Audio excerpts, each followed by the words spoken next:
Tuhan, penolong dalam hidupku. Ku percaya hanya kepadamu. Oh, Kau pegang tanganku dan tuntun langkahku.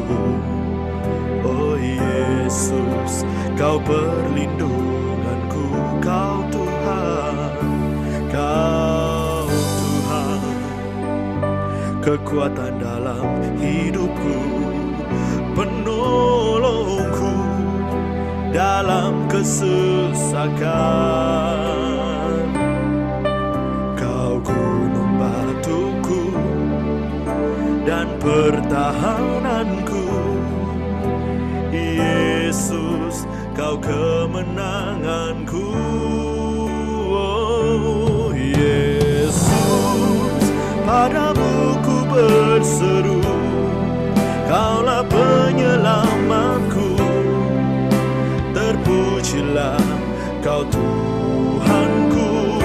Mulu ku memuji namamu sepanjang umur hidupku. Terpujilah Kau Tuhanku di atas segalanya.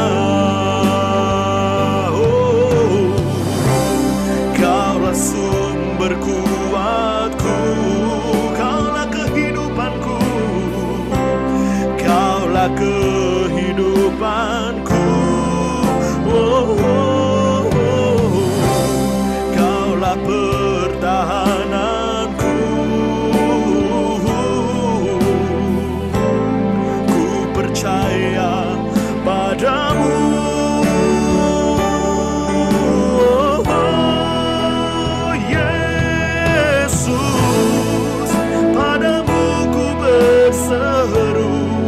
Kaulah penyelamatku. Terpujilah Kau Tuhanku. Mulut ku memuji namamu sepanjang umur hidupku. Terpujilah Kau Tuhanku di atas segalanya.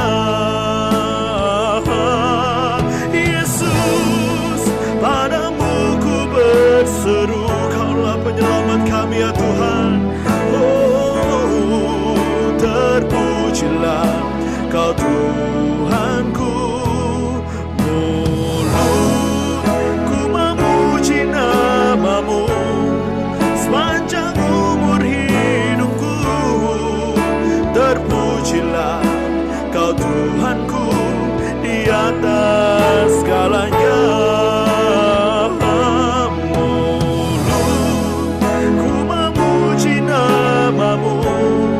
Sepanjang umur hidupku. Terpujilah Kau Tuhanku. Mulutku memuji namamu sepanjang umur hidupku.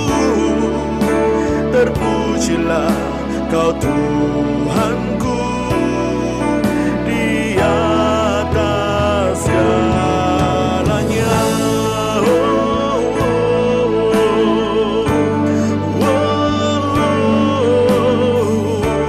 Terpujilah Engkau Tuhan, oh, di atas segalanya.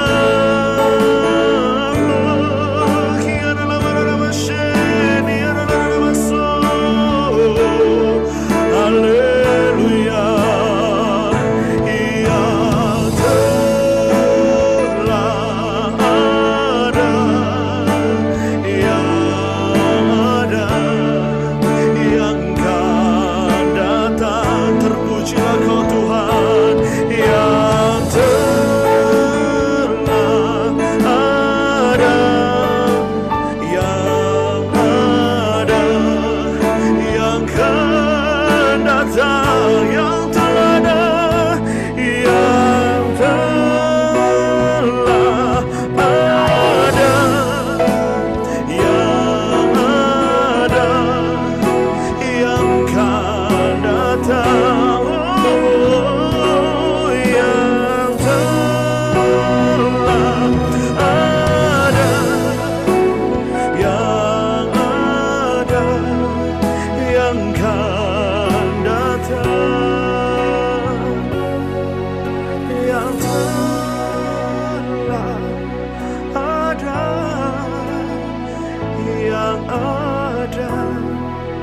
yang akan datang,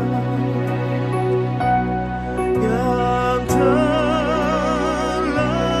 ada, yang ada, yang akan datang.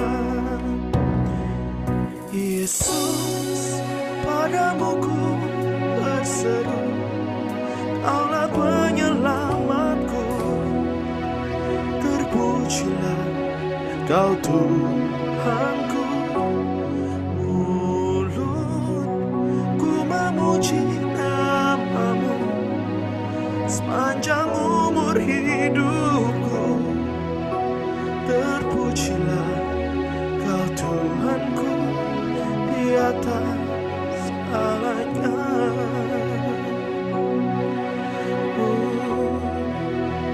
Di atas segalanya.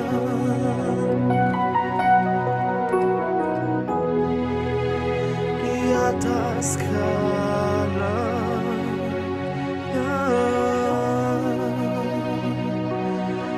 Hanya Kau Tuhan yang layak disembah, dan hanya Kau Tuhan yang layak untuk dipuji. Terima kasih ya Tuhan, terima kasih, terima kasih.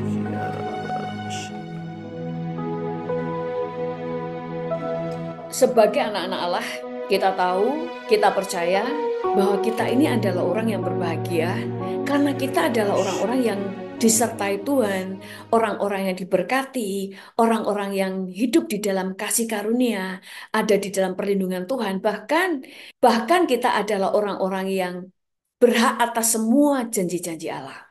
Tetapi kenapa banyak orang Kristen yang punya masalah di dalam kehidupannya dan tidak pernah keluar dari sana? Dia terus mengalami kejahatan demi kejahatan di dalam hidupnya. Padahal kan dia anak Tuhan. Semua kita punya masalah. Bahkan orang-orang yang lengket kepada Tuhan dan disebut sebagai sahabat Tuhan sekalipun, dia tidak kebal terhadap masalah. Dia tidak akan pernah tidak punya masalah.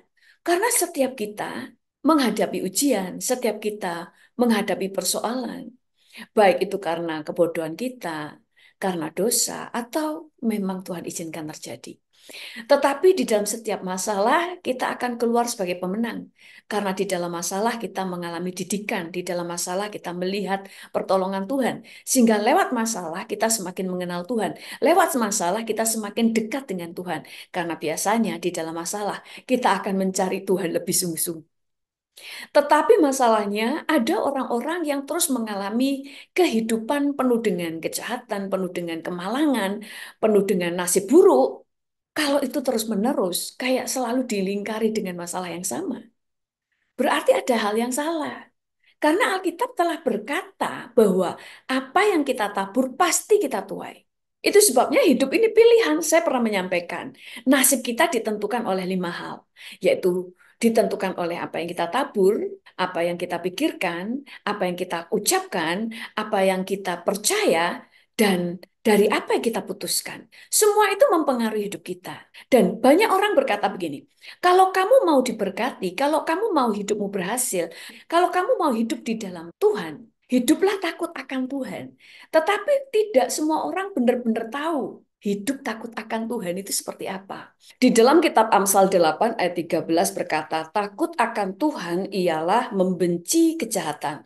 Aku benci kepada kesombongan, kecongkakan, tingkah laku yang jahat, dan mulut penuh tipu muslihat.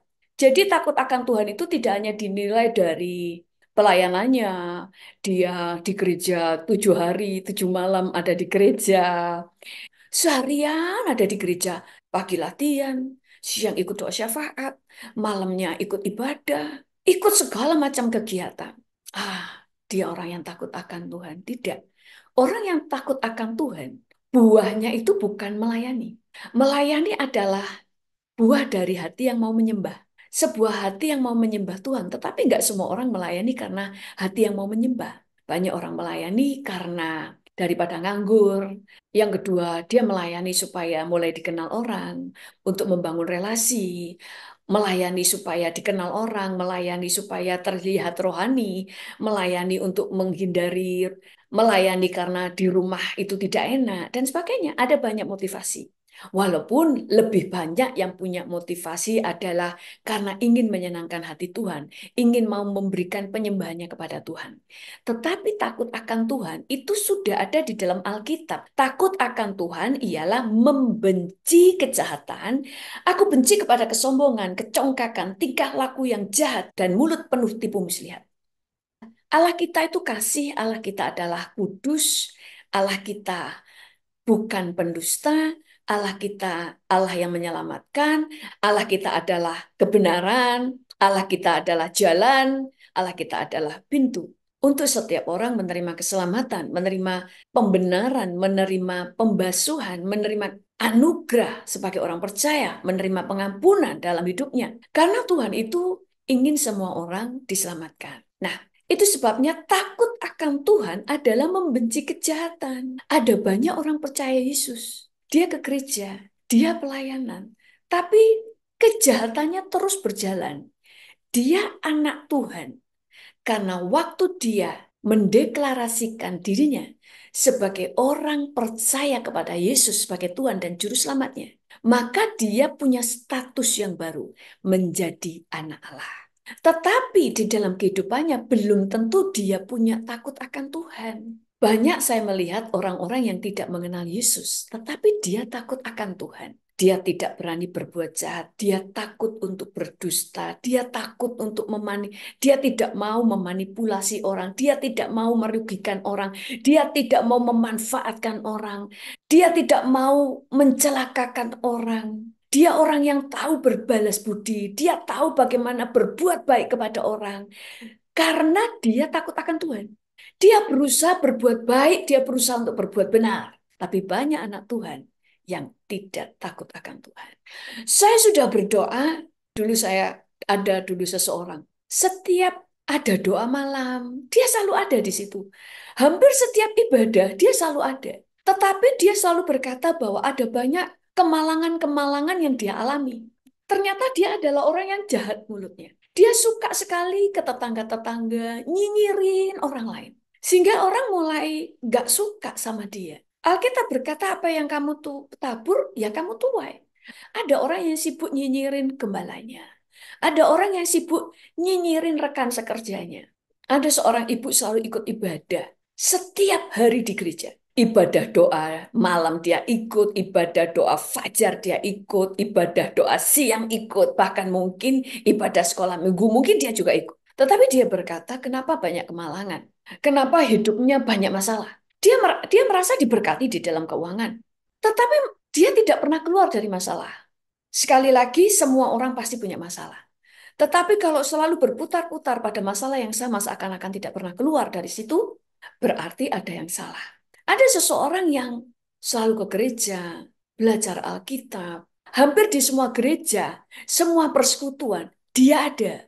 Dia ada di mana-mana. Dia ikut seminar-seminar kekristenan, seminar ke leadership. Dia ikut di dalam doa, doa peperangan ikut, doa malam ikut, doa fajar ikut. Setiap ibadah dia ada. Tetapi dia tidak punya roh takut akan Tuhan. Dia itu suka nyinyirin orang, suka memfitnah orang, suka menghancurkan hubungan orang lain. Pernikahan-pernikahan bisa hancur karena dia. Orang-orang yang berpacaran bisa hancur karena dia. Nama baik orang itu bisa hancur karena kenyinyiran dia. Dia orang yang kepo. Di semua grup-grup Kristen, bahkan di grup-grup gereja, dia selalu ada. Sehingga semua gosip, semua apa yang terjadi di gereja A dan sebagainya, apa yang ada di dalam grup, itu semua bisa disebarin kemana-mana. Dan ada orang lain yang juga punya masalah di dalam kehidupan keluarganya yang tidak pernah lepas. Ternyata dia seorang rentenir yang sangat jahat kepada orang lain. Dia memberikan bunga sangat tinggi, bunga berbunga. Kalau orang itu sampai nggak bisa bayar karena bunga berbunga, kalau sudah bunga berbunga, orang itu bayar itu sampai tidak bisa kebayar karena terkejar terus dengan bunganya. Sekarang bayar, sisanya tetap berbunga, bunga berbunga. Sampai orang ini kemudian kalau udah orang itu kepepet, dia akan menawar supaya dan dia akan menawarkan solusi kepada orang itu yang bukan solusi sebenarnya. Dan dia akan menawarkan solusi yang solusi ini adalah menguntungkan dia. Dia akan berkata, jualan rumahmu supaya cepat aku akan beli, tapi harganya setengah harga dari harga pasaran. Sehingga orang yang pinjam kepada dia akan mengalami kebangkrutan sangat bangkrut. Padahal dia anak Tuhan. Tapi juga peringatan kepada saudara. Jangan hutang kepada rentenir. Jangan hutang ke pinjol. Karena saudara akan jatuh miskin karena bunga berbunga. Tetapi kalau ada orang yang berbuat baik kepada saudara, meminjami saudara karena kasihan dan tidak diberi bunga, bayarlah. Karena jangan sampai saudara menutup pintu berkat karena kesalahan saudara sendiri. Ada banyak orang dikasihi justru melunjak. Dia tidak bisa melihat itu adalah anugerah. Kalau ada orang yang meminjami saudara karena belas kasihan, jangan berkata gini, dia sudah kaya, aku nggak mau bayar. Begitu saudara tidak bayar, saudara sedang menutup pintu berkat untuk dirimu sendiri. Karena Alkitab berkata, orang yang takut akan Tuhan, dia membenci kejahatan. Jangan selalu berpikir, hidup itu di dalam Tuhan tidak hanya berbicara, aku percaya kepada Yesus dan diselamatkan. Tetapi yang kita rindu adalah kita diselamatkan, bukan hanya nanti kita diselamatkan dari neraka, tetapi juga diselamatkan dari setiap masalah yang menghimpit hidup kita. Firman Tuhan di dalam Amsal 28 ayat 27 berkata begini, siapa menggali lubang akan jatuh ke dalamnya, dan siapa menggelindingkan batu, batu itu akan kembali menimpa dia. Yang artinya semua yang kamu lakukan, jangan berpikir itu akan mencelakakan orang lain saja, tetapi itu akan mencelakakan hidup juga. Yang artinya semua apa yang kamu lakukan akan berdampak di dalam hidupmu. Kalau kamu menggali lubang untuk mencelakakan orang lain, kamu juga akan jatuh di dalamnya.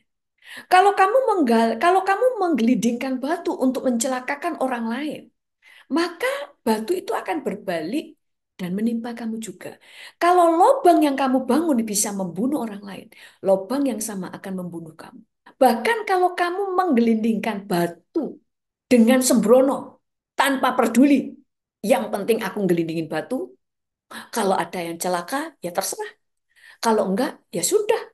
Maka batu itu juga akan menggelinding, tetap akan menimpa kamu juga. Kan kita melihat, ada orang yang memang mencelakakan orang lain. Ada orang yang memang kebiasaan untuk menyebarkan ketakutan dengan berpikir, ya nggak sengaja. Ada orang tuh yang nggak punya pikiran akan mencelakakan orang, tetapi orangnya memang sembrono dengan keegoisannya. Kapan hari ada seorang yang viral karena anak muda, ia membuat prank. Membuat pranknya itu dia pura-pura mau membegal orang. Ini bahaya, saudara. Membegal itu bisa aja. Para pembegal kalau mau ketangkep, terus nanti akan berkata, oh ini cuma prank, cuma prank. Tapi kalau nggak ketangkep, atau orang itu menyerahkan motornya, dia bisa bawa lari juga kan. Nah, orang ini pura-pura membegal seseorang. Orang itu ketakutan, lalu dia berteriak, aku dibegal. Akhirnya ada beberapa orang yang mendatangi. Para satpam itu lari untuk menolong orang ini.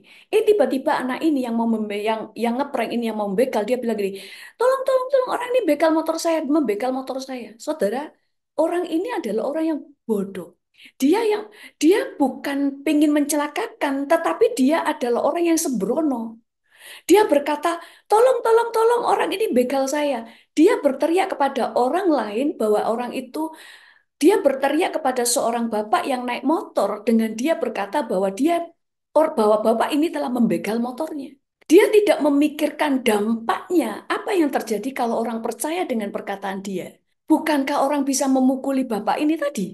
Nah, ini yang artinya menggelindingkan batu bisa dengan sengaja, bisa bukan karena sengaja mau mencelakakan, tapi karena kebodohan dan kesembronoan, tidak berpikir panjang. Batu itu juga akan menggelinding kepada saudara.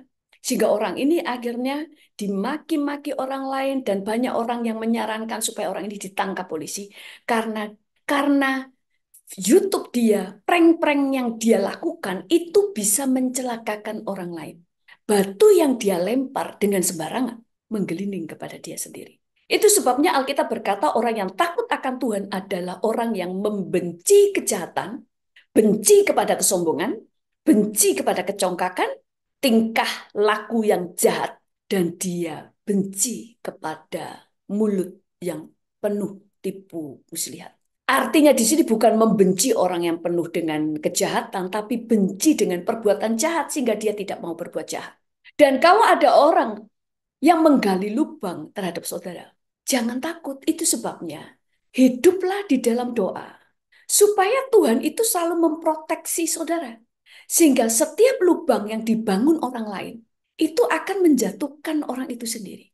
Dan batu yang digelindingkan dengan maksud untuk menghancurkan hidupmu akan menggelinding balik dan menimpa dia.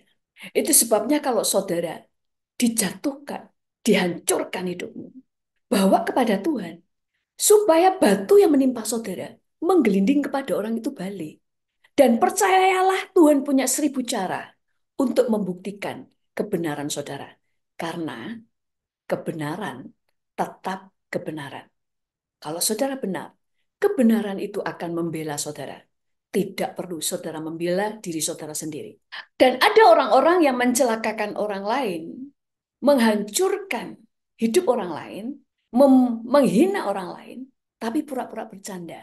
Saudara, Tuhan itu tahu hati kita. Kita bisa memanipulasi orang dengan berlagak seakan-akan bercanda. Tetapi di dalam candaan kita, kita itu telah menghina orang lain, telah mempermalukan orang lain. Kita ingin orang mentertawakan orang lain dengan candaan kita. Itu adalah kejahatan. Alkitab berkata begini, di dalam Amsal 28 ayat 18 sampai 19 berkata begini. Seperti orang gila menembakkan panah api, panah dan maut. Jadi seperti orang gila menembakkan panah api, panah dan maut. Jadi 3, panah api, panah tanpa api, dan panah maut. Demikianlah orang yang memperdaya sesamanya dan berkata, aku hanya bersenda gurau. Loh, ini ada di Alkitab loh saudara. Kenapa? Karena Tuhan tahu sifat manusia. Orang yang jahat, mulutnya jahat. Dia bisa melecehkan orang, lalu dia akan berkata, aku hanya bercanda, gitu aja sakit hati. Udah, gak usah dipikirin, aku tadi cuma bercanda. Itu jahat di mata Tuhan. Dan itu juga jahat di mata orang yang kamu lecehkan. Ini sama dengan kalau kamu menggelindingkan batu, batu itu akan menggelinding balik kepadamu. Dan saya pernah sampaikan, orang yang berbahaya adalah orang baik. Kalau saudara berbuat jahat kepada orang baik, apalagi dia mengampuni saudara, itu adalah batu yang saudara lempar tidak hanya berbalik, tapi berbaliknya jauh lebih besar daripada batu yang saudara lempar. Karena Alkitab sendiri berkata, di dalam Roma 12 ayat 20, tetapi jika seterumu lapar, musuhmu lapar. Ini musuh nih, orang yang berbuat jahat kepada saudara. Tetapi jika seterumu lapar, berilah dia makan. Jika ia haus, berilah ia minum. Dengan berbuat demikian, kamu menumpukan bara api di atas kepalanya. Janganlah kamu kalah terhadap kejahatan, tetapi kalahkanlah kejahatan dengan kebaikan. Kalau ada orang yang saudara jahatin dan orang itu baik kepada saudara, dan dia membalas kejahatan saudara dengan kebaikan dan pengampunan, maka dia sedang menumpukan bara api di atas kepalanya yang bisa menghanguskan saudara sampai habis pada waktunya. Itu sebabnya jangan ada sifat jahat dalam hidup kita, karena apa yang kita tabur pasti kita tuai. Dan di dalam kitab yang sama yaitu Amsal 8, sekarang di ayat yang ke-20 berkata begini, bila kayu habis, padamlah api. Bila pemfitnah tidak ada, redalah pertengkaran. Api itu berkobar terus selama tetap ada kayunya. Tetapi kalau kayunya habis, ya apinya padam. Kalau pemfitnah sudah nggak ada, hilang dari peredaran, atau hilang dari grupmu, hilang dari gerejamu, hilang dari kelompokmu, maka redalah pertengkaran. Tuhan mau tunjukin, kalau di mana kamu berada, terjadi pertengkaran, api jadi membara, suasana jadi panas, maka kamu itu harus disingkirkan, supaya api itu padam. Ini bukan bicara api Roh Kudus ya. Kalau api Roh Kudus, puji Tuhan. Tapi api asing, api kejahatan, api yang membawa kemarahan. Alkitab berkata, kalau kayu habis, apinya padam. Kalau pemfitnah sudah tidak ada, maka pertengkaran hilang. Pertengkaran mereda. Itu sebabnya kalau saudara ingin diberkati, jadilah orang benar. Kita tidak bisa menjadi sempurna dalam waktu singkat. Tapi kita mau bertumbuh. Kita terus bertumbuh di dalam Tuhan. Pastikan di dalam hidup kita menabur yang baik, menabur yang benar, menabur kasih. Apa yang saudara harapkan terjadi dalam hidupmu, taburlah itu. Kalau saudara ingin menuai jeruk, taburlah jeruk. Kalau saudara ingin menuai apel, taburlah apel. Yang artinya, engkau adalah penguasa di dalam hidupmu. Yang artinya, engkau lah yang menentukan hidupmu. Karena Tuhan sudah memberi kamu kuasa untuk memilih. Dan Tuhan bekerja sesuai dengan apa yang sudah kamu tabur. Dan kalau ada orang yang menabur kejahatan kepadamu, bawa kepada Tuhan. Bagian saudara mengampuni, bagian saudara percaya bahwa Tuhan pasti bela. Dan pada waktunya saudara akan melihat batu itu akan berbalik kepada orang itu. Dulu ada yang cerita kepada saya, ada orang itu selalu berbuat kejahatan. Dia suka berbuat kejahatan, menipu orang, menipu dan sebagainya, sehingga banyak orang yang dirugikan. Dan orang-orang ini berkata dia ke gereja loh, dia pelayanan, tetapi kok kayaknya hidupnya baik-baik aja, padahal dia penipu. Terus saya bilang begini, tidak mungkin hidupnya baik-baik aja. Mungkin yang ditampilkan baik-baik aja, karena Alkitab itu karena firman Tuhan tuh nggak akan pernah berdusta. Karena apa yang ditabur orang pasti dituainya. Terus akhirnya mereka mikir, bener juga sih. Istrinya sakit-sakitan dan tidak pernah sembuh-sembuh. Yang sakitnya itu parah-parah sehingga dia juga akhirnya mengeluarkan banyak uang untuk istrinya. Kemudian belum selesai, anaknya punya masalah. Saya lupa ya, kena narkoba atau sesuatu ya, saya lupa. Jadi kadang-kadang orang itu menampakkan yang baik-baik supaya karena mereka malu kalau mengakui mereka punya masalah karena kejahatannya kan. Karena semua orang berbuat jahat sekalipun akan menunjukkan bahwa itu Tuhan ada di pihakku dan sebagainya. Tetapi ternyata tetapi setelah mereka mulai sadarin, iya benar juga ya, apa yang ditabur orang dituainya. Iya, karena Tuhan tidak akan pernah berdusta. Itu sebabnya kenapa Tuhan mau kita berbuat baik, berbuat benar, yaitu menabur yang baik, menabur kasih, menabur yang benar. Pikiran kita itu jangan cuma masalah, oh aku di dalam Yesus sudah jadi anak Tuhan, diselamatkan. Loh, saudara kan juga ingin hidup di dunia ini, hidup dengan damai sejahtera. Ada yang pernikahan-pernikahannya yang hancur, berantakan. Ya karena dua-duanya menabur yang jahat. Ada seorang istri yang setia sama suaminya, nggak pernah selingkuh. Tapi mulutnya jahat sekali. Kalau ngomong ke suaminya itu menyakitkan hati. Kalau ngomong, kamu itu, oh dasar mengong. Mengong itu apa ya? Pak mengong itu, kalau bahasa Indonesianya, bodoh-bodoh yang paling bodoh gitu ya. Mengong. Kamu mengong. Dasar kamu tolol. Dasar orang tolol. Padahal suaminya setia. Nggak pernah pakai. Dia tidak pernah KDRT. Dia selalu menjadi suami yang baik. Sampai suatu saat suaminya selingkuh. Itu pun suaminya langsung minta ampun bertobat. Tapi istrinya ngungkit terus sampai tua. Dia ngomong saya nggak bahagia lah, pernikahanku nggak bahagia lah, inilah itulah. Terus saya cuma katakan yang bikin nggak bahagia ya ibu sendiri. Anda sendiri yang memilih tidak bahagia. Karena terus mengingat masalah lalu. Terus mengingat masalah perselingkuhan suaminya yang dilakukan bertahun-tahun yang lalu itu pun sudah bertobat, tidak pernah melakukannya lagi. Sudah terbukti pertobatannya. Aku tidak bisa melupakan, aku akan terus membenci dan dendam sampai mati. Padahal suaminya selingkuh juga akibat dia, walaupun tetap selingkuhannya salah. Tetapi siapa yang tahan dengan istri model begini? Tiap hari maki, tiap hari ngomong tolol lah, mengong lah. Padahal suaminya di mana-mana dipuja-puja banyak wanita. Karena memang cakep. Sabar lagi. Sehingga banyak yang suka. Dan dia selalu merendahkan suaminya. Sampai suaminya selingkuh dengan orang yang menaruh hormat kepada dia. Respect kepada dia.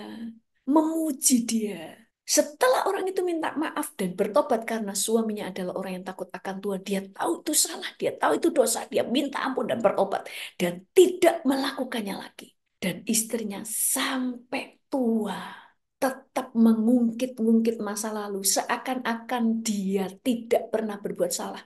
Sampai saya bilang begini, ibu selalu mengungkit masa lalu yang sudah diberesin suamimu. Tapi ibu nggak sadar kalau ibu juga jahat. Karena ibu terus memaki, merendahkan suami setiap hari penuh dengan sumpah serapah sampai tua. Dari pernikahan muda sampai tua. Dan suamimu tidak meninggalkan kamu.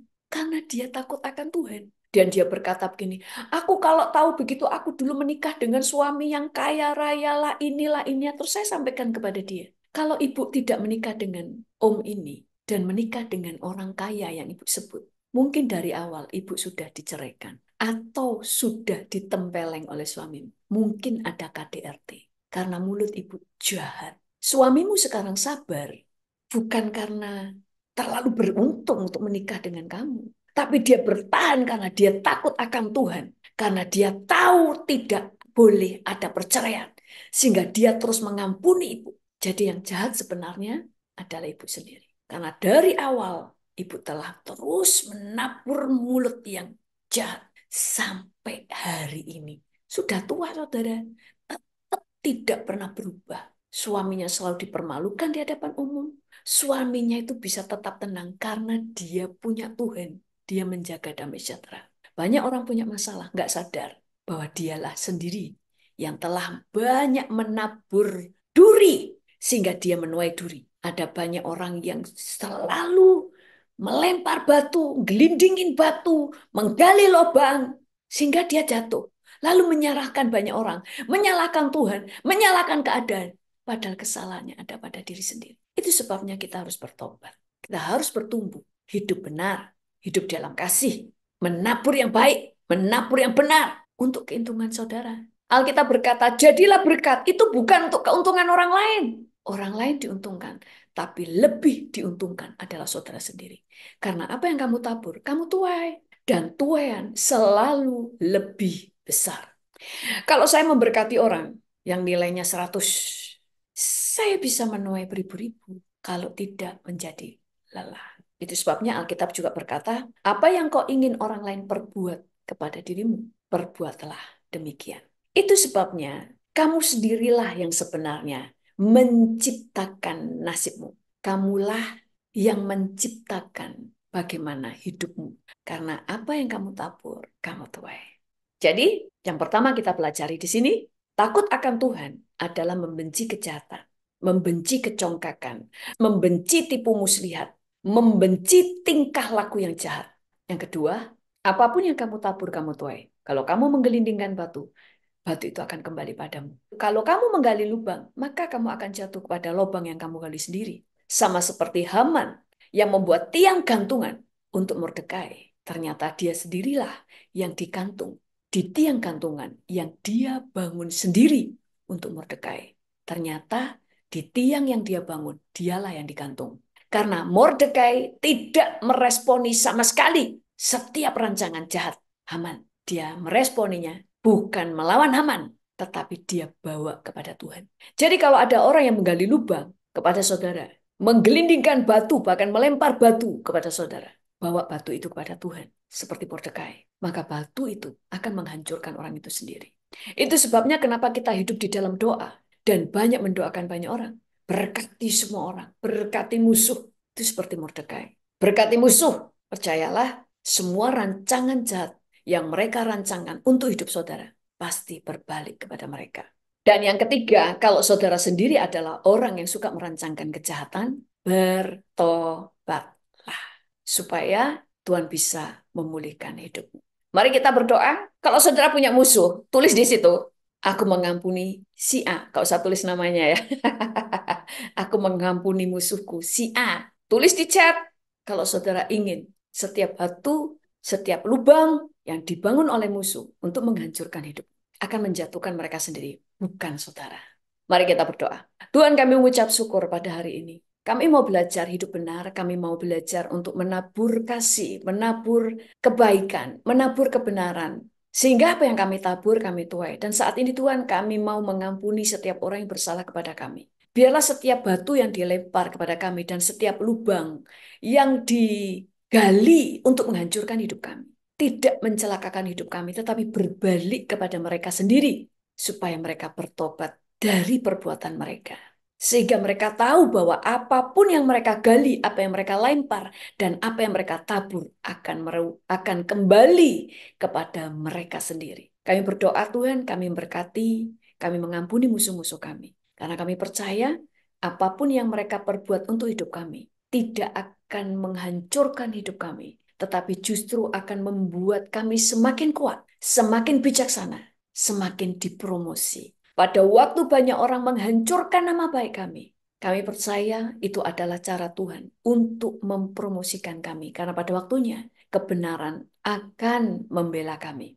Karena Alkitab berkata kebenaran akan memerdekakan kami. Dan kami percaya janjimu ya dan amin. Pada waktu kami membawa musuh-musuh kami ke dalam tangan, maka engkau sendiri yang akan menghajar mereka, memberikan didikan kepada mereka, supaya mereka tahu bahwa firman Tuhan ya dan amin. Bahwa apapun yang mereka gali, apapun yang mereka lempar, apapun yang mereka tabur, akan berbalik kepada mereka sendiri. Dan kami berdoa Tuhan, biarlah mereka mengalami pertobatan dan perjumpaan dengan Yesus. Biarlah mereka bertobat dari setiap kejahatan mereka dan berbalik kepada Tuhan Yesus. Dan saat ini Tuhan kami juga berdoa, seringkali kami jahat, seringkali tidak sadar, kami melemparkan batu. Kami minta pengampunan kalau ada banyak kejahatan yang kami lakukan. Kami mau bertobat. Kuduskan mulut kami Tuhan. Ampuni setiap perbuatan kami. Karena tanpa sadar, bahkan mungkin ada yang dengan sadar berbuat jahat untuk mencelakakan orang lain. Tuhan, jamah hatinya. Supaya terjadi pertobatan. Sehingga yang keluar dari hatinya, yang keluar dari hati kami adalah kebenaran, kasih, dan kebaikan. Kami mengucap syukur kepadamu Tuhan. Karena kami percaya Engkau rindu memberkati anak-anak-Mu. Sehingga setiap orang boleh menikmati kehidupan yang baik. Boleh menikmati tuayan yang baik. Boleh menikmati anugerah dan janji Tuhan digenapi dalam hidup mereka. Kami bersyukur kepadamu Tuhan. Terpujilah namamu dalam nama Tuhan Yesus. Haleluya. Amin. Tuhan Yesus memberkati dan sekali lagi kita akan bertemu hari Selasa minggu depan. Tetap jam 7 malam waktu Indonesia bagian Barat. Jangan lupa subscribe dan share ke teman-teman. Bye-bye. Yesus, padamu ku berseru, Kaulah penyelamatku. Terpujilah Kau Tuhanku. Mulutku memuji namamu sepanjang umur hidupku. Terpujilah Kau Tuhanku di atas segalanya.